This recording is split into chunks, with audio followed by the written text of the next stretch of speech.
morning, and today the presentation I'm going to give to you is basically the bones of the upper limb. First of all, this is the clavicle we are holding, and it is a bone of the upper limb. The second one you should know is basically it is a very long bone. And let's study about the general features of a clavicle. It consists of two ends. This is the medial end and this is the lateral end, and this one that is present between the two, this is the shaft of the clavicle.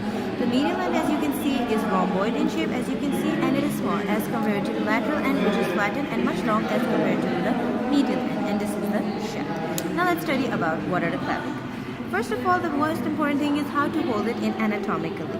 Anatomical position is this. This is how you hold a clavicle, and this is the correct way of holding it. The second is the side determination. How do we know whether this clavicle is of the left side or of the right side? Very simple.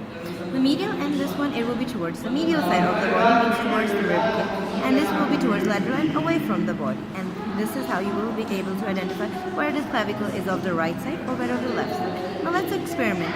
Now, as you can see, I've put it obliquely like this. You can see that the clavicle medial end is towards the medial of the rib cage and the lateral. So the clavicle I'm holding is basically of the right side. You can also examine and you can identify where it's the right side or where it's the left side.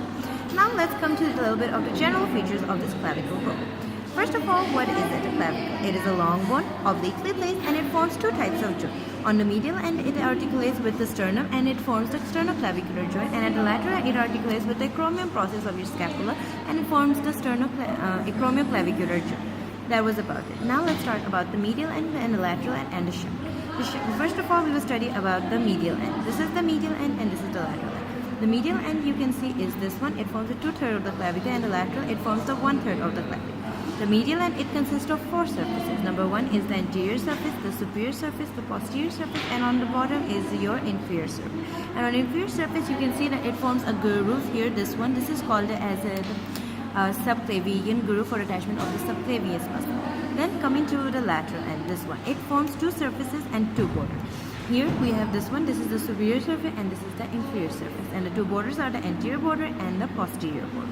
That was about for your clavicle, and you can also see what is the common side for a junction. The junction between the medial and the lateral and this side. This is the basic side for the fracture. So whenever there is a fracture of the clavicle, it is at the junction between the medial and the lateral.